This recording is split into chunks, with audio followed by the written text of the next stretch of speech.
네, 트럼프 대통령이 조금 전 백악관 앞에서 주요국들과 전 세계를 상대로 상호 관세를 발표했습니다. 우리나라에 대해서는 25%를 부과했습니다. 국가별 관세율을 보면 중국 34%, 일본 24%, 대만에는 32%의 상호 관세를 각각 부과했습니다. 그뿐만 아니라 유럽연합의 20%의 관세를 포함해 기본적으로 모든 국가에 최소 10%의 상호 관세를 부과한다고 밝혔습니다. 트럼프 대통령은 이 같은 상호 관세율이 각국의 관세와 비관세 장벽을 감안했다고 설명했습니다. 예를 들어 한국은 여러 가지 관세, 비관세 장벽으로 미국에 부과하는 관세가 50%이기 때문에 미국이 반대급부로 25%의 상호 관세를 부과한다는 주장입니다. 하지만 FTA 체결국인 한국이 어떻게 50%의 관세를 미국에 부과한다는 설명은 없었습니다. 대신 자동차와 쌀을 거론하며 한국의 무역 장벽이 미국산 제품의 수출을 막고 있다고 주장했습니다. 자동차의 경우 한국에서 판매된 한국 자동차의 81%가 한국에서 생산됐지만 미국 자동차는 한국에 거의 팔리지 않는다고 말했습니다. 또 미국산 쌀의 경우 한국이 물량에 따라 50%에서 513%의 관세를 부과한다고 주장했습니다. 이처럼 수출 중심의 경제체제인 우리나라는 미국발 관세 전쟁이 격화하면서 대응에 비상이 걸렸습니다.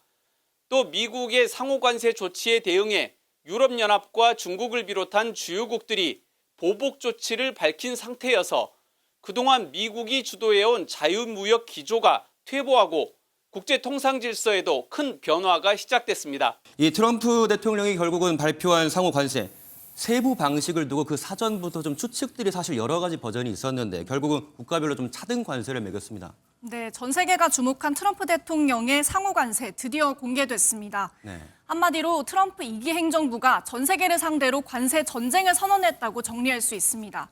먼저 모든 국가에 10% 기본 관세를 적용하기로 했는데요. 여기에 국가별로 플러스 알파를 덧붙이는 방식입니다. 국가별 상호 관세율을 보면 한국은 앞서 보셨다시피 25%로 확정됐고요. 중국 34%, 유럽연합 EU는 20%, 베트남 46%, 대만 32%, 일본 24% 등입니다. 기본 관세는 미국 시각 기준으로 5일부터 시행되고 국가별 관세는 9일부터 부과될 예정입니다. 네, 이번에 여 의원님 좀 한 가지 여쭤보겠는데요. 트럼프 대통령이 결국은 전 세계를 대상으로 해서 이 관세 전쟁의 그 버튼을 결국 눌렀습니다. 이 앞으로의 이번 정책, 이 발표에 대한 파급력 좀 어떻게 예상을 하십니까? 예, 지금 우리가 교과서에서 보통 1930년대 미국의 그 스무트 홀리 법안을 그 미국의 그 보호무역주의 어떤 상징으로 얘기를 하는데 이번에 발표된 이런 전 세계에 대한 상호 관세는 그거에 버금가는 그런 아주 큰 규모라고 볼 수 있습니다. 그리고 또 트럼프 대통령은 이번에 그 발표를 하면서 이거를 미국의 경제판 독립선언서다 이런 식으로 얘기를 했기 때문에 이게 어떻게 뭐 잠깐 있다가 지나가는 소나기가 아니라 완전히 그 세계 경제 질서를 다시 만들겠다는 그런 아주 그 선전포고라고 할 수 있습니다. 그렇죠. 정말 선전포고로 한 건데 네. 이현나 기자, 그러면 트럼프 대통령이 그동안 국가별 또 품목별 관세를 발표하면서 사실 계속해서 분위기를 이끌어 왔거든요. 그러면서도 이렇게까지 강행을 또 했습니다. 마침표를 찍은 건데 이렇게까지 하는 이유, 트럼프 대통령 뭘까요? 아무래도 미국에 대한 실리 뭐 이런 것 때문일까요? 네, 미국의 실리를 먼저 챙기겠다는 것으로 보입니다. 예. 트럼프 2기 행정부의 관세 조치는 미국에 유입되는 합성마약 펜타닐 문제에서 출발했는데요. 캐나다와 멕시코가 펜타닐 유입에 적절한 조치를 취하지 않았다며 각국에 25% 관세를 부과하겠다고 엄포를 놨습니다. 트럼프 대통령 발언 잠시 듣겠습니다. Millions of people due to fentanyl. It comes mostly from China, but it comes through Mexico and it comes through Canada. Dated April 2nd, the tariffs go on.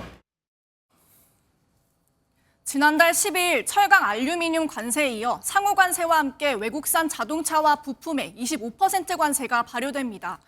미국 유력 매체들은 관세 정책이 인플레이션을 촉발할 것이라고 우려하고 있는데요. 미국이 외국 업체에 부과한 관세가 가격 상승으로 이어지면서 결국은 미국 소비자들의 지갑에서 지금보다 더 많은 돈이 나가야 하거든요. 최근 설문조사에서 미국 국민의 60%가 트럼프의 관세 정책이 미국 경제에 악영향을 미칠 것이란 전망이 나오기도 했습니다. 그럼에도 이번 관세 조치를 강행하는 건 지난 50년간 미국이 상대국으로부터 갈취를 당해왔기 때문이란 게 트럼프 대통령의 시각입니다. 네, 여 의원님, 그 해방의 날이라는 이 표현을 쓰고 있는 트럼프 대통령이거든요. 트럼프 대통령 캐릭터 사실 뭐 그동안 많이 우리에게 언론에도 노출이 되어 왔지만 마치 한번 이렇게 머리에 입력된 것, 자기가 한번 생각한 거는 정말 끝까지 밀고 나가는 것 같습니다. 좀 그의 성향 많이 반영됐다고 봐야겠죠. 그럼요. 트럼프 1기도 마찬가지지만 특히 2기를 보면 완전히 그 의사결정이 탑다운입니다. 예. 그 트럼프 대통령 혼자서 결국은 이제 결정을 내리는 거고. 그래서 사실 우리나라에 25%가 부과됐다는 거는 우리가 FTA 파트너국이고 그동안 굉장히 아주 우호적인 관계를 유지해 온 것에 비하면 높은 수준이다. 저는 그렇게 보고 있습니다. 근데 그 이유 중에 하나가 아무리 실무선이나 장관선에서 이렇게 설명을 하고 설득을 해도 이게 트럼프와 정상 간에 이렇게 직접적인 대면 접촉을 통해서 직접 설득하고 하지 않으면 이게 그렇게 효과적이지 않을 수가 있습니다. 이런 상황에서는. 그래서 지금 사실 우리나라 정치 체제가 빨리 안정이 돼서 이 한미 정상 간에 이거를 직접 푸는 게 저는 그게 가장 중요하다고 생각합니다. 그렇습니다. 이한나 기자. 자, 우리나라는 사실 예나 지금이나 정말 수출을 통해서 먹고 산다라고 해도 과언이 아닌 그런 수출 의존도가 굉장히 높은 나라입니다. 앞으로 좀 어떻게 좀 대응을 해 나가야 될까요? 네, 앞서 트럼프 대통령은 아시아를 콕 집어 무역 적자가 심하다고 비난하기도 했는데요. 관련 발언 잠시 들어보겠습니다. If you look at the history and you look at what's happened to us, you go to certain places, go to Asia, and you take a look at every single country in Asia, what they've done to the United States in trade. Anybody is treated as fairly or nicely. 이번 조치로 한미 자유무역협정 FTA가 사실상 무효화되면서 무관세 혜택을 받던 우리나라는 대미 수출 부담을 고스란히 떠안게 됐습니다. 특히 대미 자동차 수출국 3위인 한국으로선 철강 알루미늄 관세에 자동차 관세, 상호 관세까지 더해져 피해가 불어날 전망입니다. 최근 안덕근 산업부 장관 등 우리 정부의 최고위급이 급하게 미국을 찾았지만 결국 상호 관세 영향권에서 벗어나지 못했습니다. 정부와 산업계가 서둘러 대안을 찾아야 할 시점입니다. 네, 이한나 기자가 방금 언급도 했지만 이미 25% 품목별 관세에다가 이번에 상호 관세 25%까지 더해져서 이제 이중 관세로 50%까지도 부과가 되겠습니다. 기업들이 받게 되는 타격 정말 만만치 않을 것 같습니다. 어떻게 보시는지요? 예, 기업들의 특히 올해는 수출이 굉장히 어려울 것으로 예. 그렇게 생각을 합니다. 하지만 제가 말씀드렸지만 이것은 어떤 진짜 그 세계 경제 질서의 구조적인 변화를 가져오는 소위 말하면 어떤 뉴 노멀이라고 이제는 보고 이거에 맞춰서 우리도 구조 조정을 할 것은 하고 적응을 해나가야 된다. 해야 된다라고 생각을 하고요. 무엇보다도 우리가 지금 감정적으로 대응하면 안 되고 예. 침착하게 대응을 해야 된다고 생각합니다. 그리고 사실 우리나라가 작년에 미국에 수출한 비중이 18.7%거든요. 그러니까 80%가 아직 우리한테는 시장이 있는 겁니다. 예, 예. 그래서 미국과는 이건 그 협상을 통해서 이렇게 풀어야 되겠지만 또 한편으로는 계속 다변화하려는 수출 시장을 새로 개척하고 다변화하려는 그런 노력을 계속 구조적으로 해야 될 거라고 봅니다. 네, 구조적인 적응 그리고 그 안에서도 좀 이제 살 길을 찾아 나가는 그런 적응력 반응을 좀 해 나가야 될 것이다. 예. 라는 말씀이셨고요. 이한나 기자, 트럼프식 이 추가 관세 부과 이게 아직은 끝이 또 아니라고요. 또 네. 남았다고요. 네, 그렇습니다. 트럼프 대통령의 관세 카드는 이제부터가 시작이라는 평가인데요. 예. 자동차 관세에 이어 반도체, 의약품 등 품목별 관세도 예고했습니다. 특히 반도체의 경우 반도체법 보조금 재협상까지 추진하고 있어 한국 기업에도 타격이 불가피할 것으로 보입니다. 현재 시각 4일부터는 맥주 캔이 이 철강 알루미늄 관세 대상에 새롭게 포함돼 맥주 가격에도 변동이 예상되고요. 북중미 국가 멕시코, 캐나다 수입품에 대한 관세 유예도 같은 날 종료되면서 글로벌 무역 전쟁이 격화될 전망입니다. 예.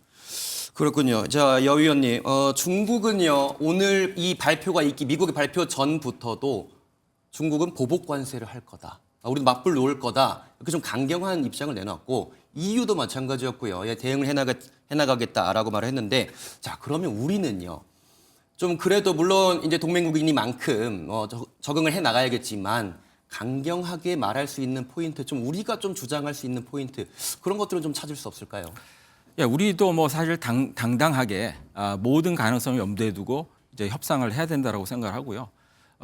사실 중국이나 EU 같은 경우는 시장도 크고 또 굉장히 협상력도 크고 하기 때문에 이제 소위 말하는 뭐 맞불 작전 이렇게 할 수도 있는데 예. 사실 우리는 경제 이슈도 있고 안보 이슈도 있고 하기 때문에 이 모든 것을 또 종합적으로 고려를 해서 해야 됩니다. 하지만 우리가 지금 단기적으로는 위기지만 한 중장기적으로 본다라 그러면 사실 미국은 한국을 필요로 합니다. 지금 미중 간의 그 패권 경쟁 가장 중요한 측면인데 사실 한국은 산업 제조 강국에다가 또 이제 안보적으로도 중요하고 또 중국의 앞마당에 있고 하기 때문에 여러모로 미국한테 이익이 될 수 있는 그런 전략적인 위치에 있습니다. 이런 부분들을 우리가 잘 고려하면서 협상을 해야 될 거라고 봅니다. 예, 그 여유 있는 마지막으로 이제 짧게 하나만 더 여쭤보겠는데요. 중국에는 34%가 지금 상호 관세로 붙었고, 그 다음에 유럽연합은 20%, 대만은 32%, 일본은 또 24%입니다. 우리보다 또 1%가 적어요. 예. 이렇게 국가별로 좀 차등을 둔 좀 어떤 디테일한 기준, 좀 어떤 걸로 우리가 좀 이해를 해야 될까요?